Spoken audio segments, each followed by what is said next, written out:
Hey amigos, so this is David with Raíces Vivas, and some of you already met Rebelde, or Rebel in English. So this horse, I like it. I mean, he's really kind. He's also like a little rebellious sometimes, but he's a good horse. So the story of this horse, we got it from our very dear friends and amazing people here in Texas. They raise horses with much love. They train them. So Bowman McCannon and his brother and sister, alongside with other family members. So this horse, we got him from there. They break him in a really beautiful ways. So they're like, tame. They're not spooky or anything. And he is a 5-year-old. He was born in 2019, I believe. He was born in 2019, and actually he was born the same day than Red, our ranch foreman. So there he is, Rebelde. He's an amazing addition to the ranch. And what I want to show you is when you put a halter on, you don't approach to your horse like scaring him or pushing him away from you. You want the horse to be able to know that you're not a threat, that he can trust you, and then you can just approach to him.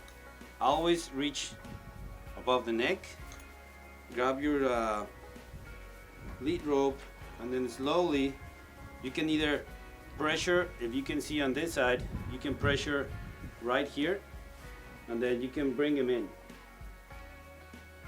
So that's a trick that I just learned from an old cowboy. Then you can slowly put the halter in. Like I said, these horses are broken or almost broken. He's a green horse, but it's still, you're dealing with 500 pounds, 600 pounds animal. So be careful where you position yourself. Be aware that they might respond in a way that might not be trying to hurt you, but they're way heavier. So this is how you do it. The halter is in there. Now you can move your horse. He loves the scratches.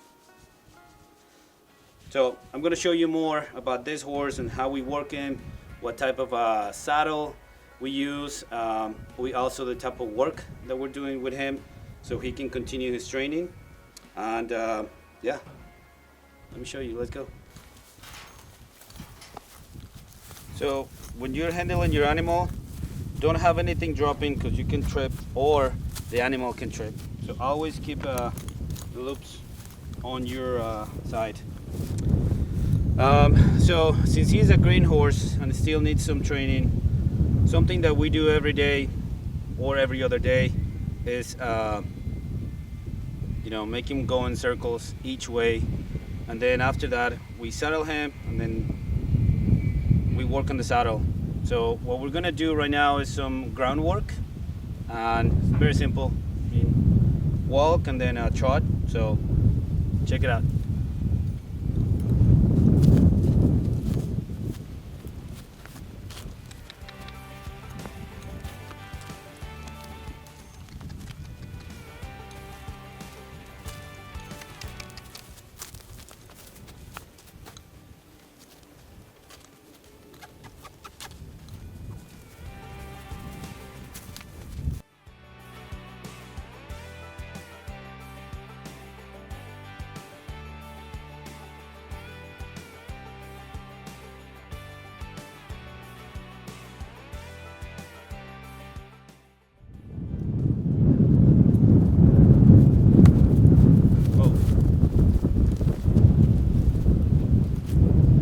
When you stop your horse, always make him come to you. Don't walk towards him because then he'll know that he has the power. So always bring him to you, show him that you're not a threat, you're not hurting him, so he knows more comfortable working with you. Then once you greeted, once you're set in position, then you go to the other side.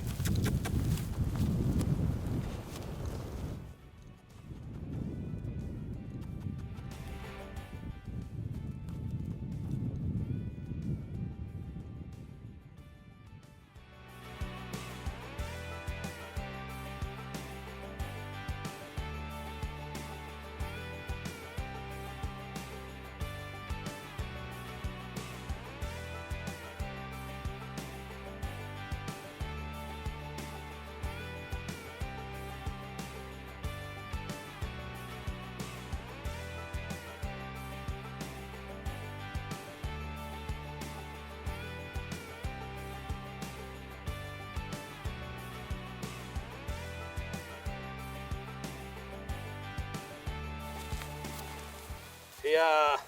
Good job. Good job. Okay, good job. Difference. Well, the difference of starting walking first and then working to trot is that you start getting his feet. You start getting his feet to move on your command, so he knows the difference between walking, trotting, and galloping. So in a minute, I'm gonna show you the faster, galloping type. So you're gonna see that, and then you'll be able to see walk, trot, then gallop. Let's do it.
And remember, like I said earlier, always bring your horse towards you.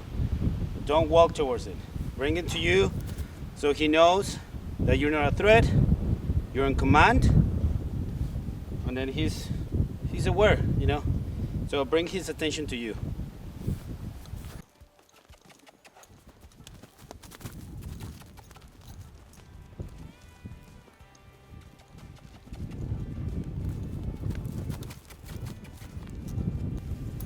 After this, the next step is saddle him and start working him on the saddle.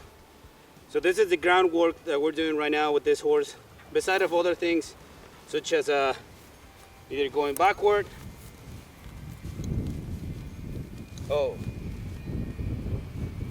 forward, obeying commands, with a small pressure on the halter. So this is a great way to show him pressure points that he needs to be aware when you do something, either loose, forward, one pull is off, and then maintaining the pressure is backward. That's it, that's the groundwork that we're doing here. So let me show you the saddles that we have and that we use in him. Let's go over there to the tech room. Okay, so caring for your horse is important. So there's all of these different things that you can use. I like to use, when on the body, the softer hair, a brush that is more like, like softer on it. So you can go through it. It doesn't make any discomfort to him, and it's easier on his skin. The other one that we have is a more thicker, like a brittles, and so this one is used actually for the tails. So you can either start from the bottom working up, or I like to think about it like a, brushing some long haired person, and I like to think about it brushing my woman's hair or my daughter's hair whenever I have it. You go in sections. So once you have that, and it's very important to me in all of my horses for them to be brushed, because it doesn't look good, nor is good for them to have knots on their mane and tail. So every day when we saddle him, we do this to make sure that there is no nuts, there is no thick, you know, pieces of hair. So whenever you finish, everything should be really well brushed. So this is for the mane and tail, or even thicker parts whenever he's laid on some mud or something. But for mud, we also have another one. So this one is more aggressive. This is steel. So if there is any mud on him, this will be more hard on his skin. So you only do on the area that there is mud. This also works whenever they're losing their winter coat. This helps a lot. And then on dogs too, but this is for all the thick mud and poop that they might be laying on. All right, the last one is the hooves cleaner. Oh. So the hooves cleaner, what you do, if you want to come and check it over here, you clean the hoof for any excess that they might have. Here we're doing no horseshoes, because the area where we are is sand and we don't really take it out anywhere. So this is how we clean the hoops every day. Right now, as you can see, he needs a trim, but we're gonna get to it eventually. So right now, this is the care of the horse daily before you saddle him. So it's a responsibility, either front legs and back legs. Oh, you do that. So you have to clean it and make sure that there is no fungi growing there. There is no unnecessary dirt that you don't need. So once you clean it, the horse is good to go. And once again, we need to trim it. It's going to be done eventually. Okay, so this is our temporary tack room. We're building the stables, but right now what you see, organization is the key in my ranches. So you got the briddles or bits, frenos, depending on what you want to call it, the pads, and we have this Western saddle that the style of it is called Wade. So this Western, really comfortable for working with it, horseback riding trails, really nice saddle. So that's the Western, and then you have the charro saddle, which is in this case the classic charro saddle. Difference is that this is the grandfather of all the following saddles. It has been evolving. This is the actual one. There has been so many styles. This is the classic charro saddle or vaquero, and then it just depends. This is more accurate or more popular on the center of Mexico. On the north, they use a different ones called musqueñas, similar to this. But everything started in central Mexico with the saddles that evolved from European saddles, but this is the only ones, this is the two that we like to use. Both of them, I feel comfortable. I've ridden both of them plenty times. And then it depends what you want to do with the horse. You saddle it, which either of. Another tip and the difference is, depending on your horse back, or like la cruz as we call it, you need to be aware that the saddle that you get to your horse is enough in this space to clear that backbone basically. So all of that spine bone needs to be clear in this area. Never rub in here on the bridge, because then that will damage your horse. So same thing on this one. You need to be aware of the distance from here, and then if this is free of the back of the horse. So just a little tips: know your horse, know your saddles, and then after that, then just go and have fun with it. So let's saddle the horse.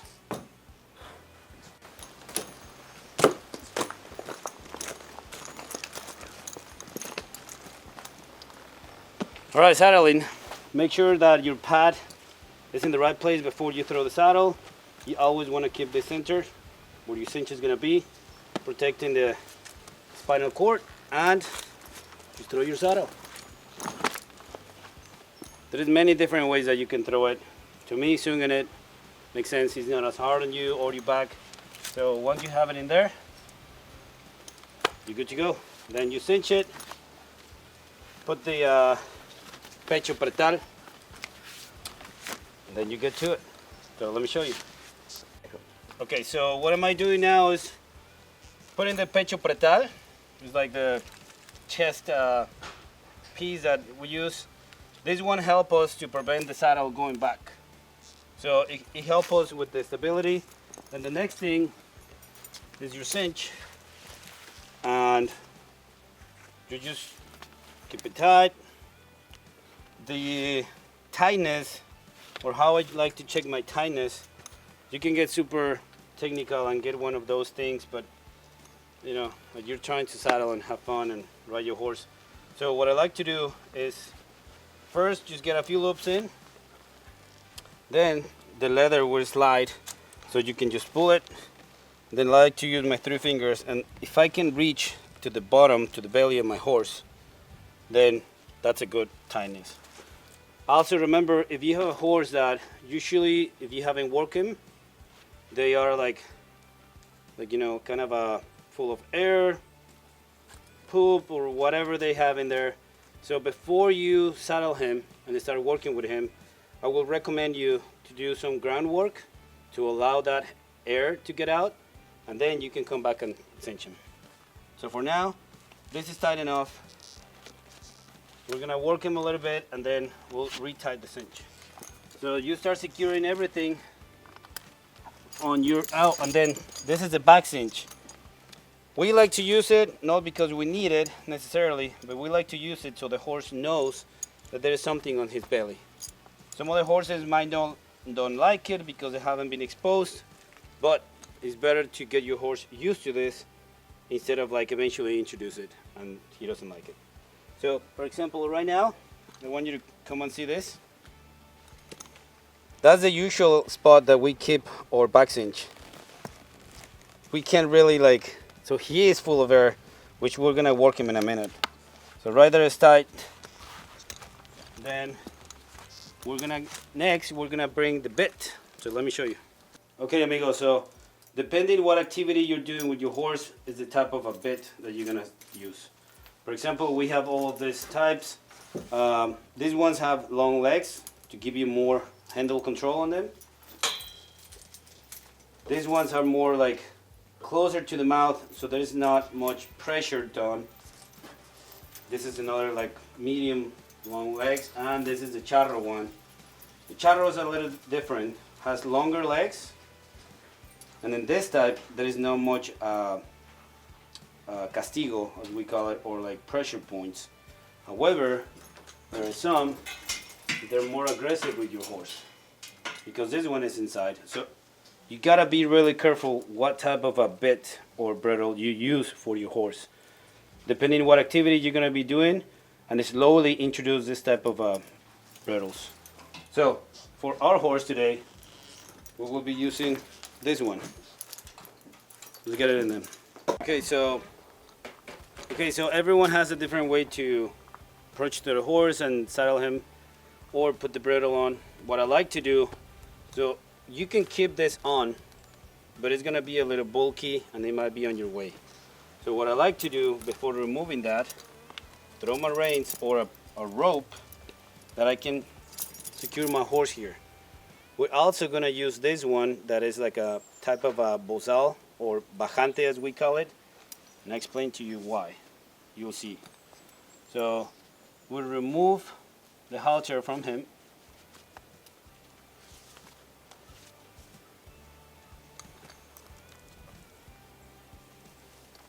He knows that he's not loose because we have this one here, and then we put this one in.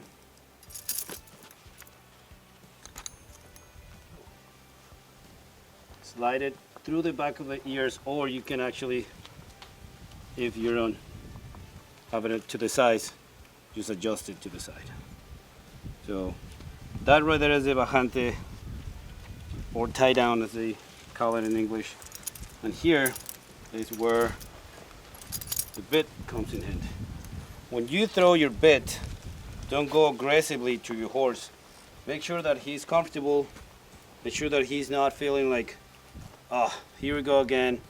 Just introduce him to it and slowly get it in there. Once it's in there, you're good to go. Always I like to keep my hand here so they don't get used to raising their head. So let's go ahead and put this on.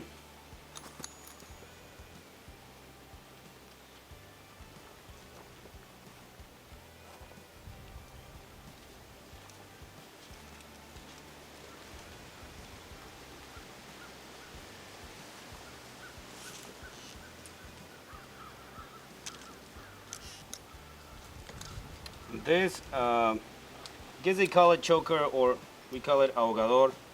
It's just to keep the bridle out of going there, and then to keep some pressure on the throat. Not choking them, just some pressure there. So now, the horse is ready. You check your tack. Everything is supposed to be. Nothing is twisted. The next step is just get out there and start working. You get your bridle in, everything is on its place, it's not twisted. In our case, we use a tie down. So, because the horse have a tendency to throw his head up. And that is not really comfortable, nor doesn't look good. And it's just like a bad habit that we're trying to prevent. So you have your tack, saddle is good to go. You still need to tighten the cinch, but let's go ahead and do this. Okay, so you get on your horse, always press attention to the language that he's telling you. He's aware somewhere else, he's waiting for commands, but he's still like unsettled. So what we're gonna do right now is to work on the saddle, doing some circles, 8, and then just make sure that the rein control is going well. So let's do this.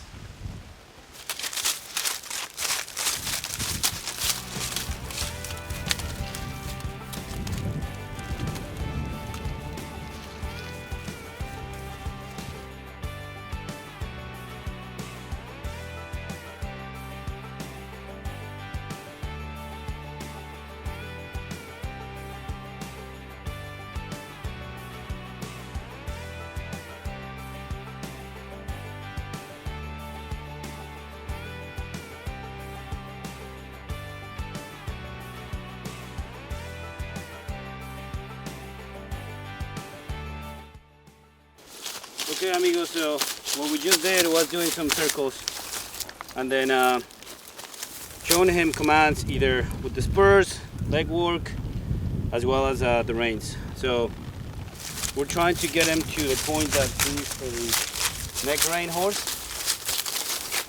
So we're trying to teach him how the reins works. And every time that you pull the reins somewhere else, you make sure that you support with the spur. So he's recognizing there's something going on in the reins. There's also something going on the back. Oh, when you stop him, you pull and release. That's one of the many rules that a lot of people cannot still understand. The more you pull, the horse is gonna go backwards. So you pull and release. That's stop right there. If you want him to keep on going backward, then you slowly introduce to that activity, but always stop him, because then he'll used to back every time that you stop him. So you go forward, stop and release. And if you want to teach him to go backward, then you teach him slowly. Oh, and release the pressure. Then once stop, you can move forward. So Another thing, while you're riding, you can teach your horse commands as you're going. For example, I like to do this move when he's going forward, which I will show you right now. Is just making pressure with your spurs to make him go sideways, so he can use to, even on the saddle going forward, he's working his feet. So let me show you.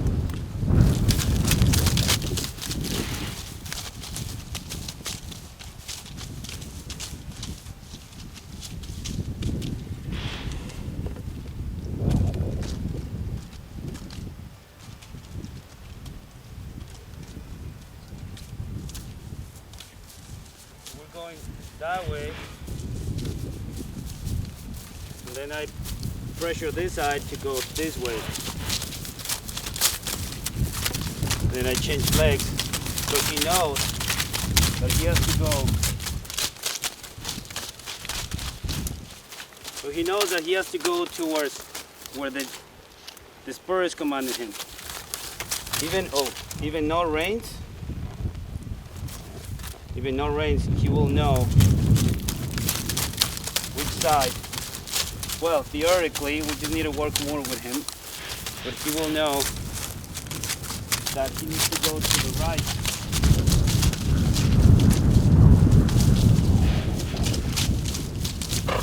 He knows that we need to go this other way.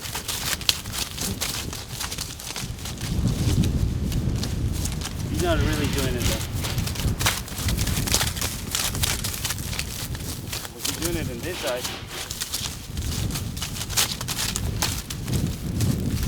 Even with a little command on the reins, once he gets used to more leg work and exposed more to work, he can just learn commands to go to sides, even though with much pressure on the reins.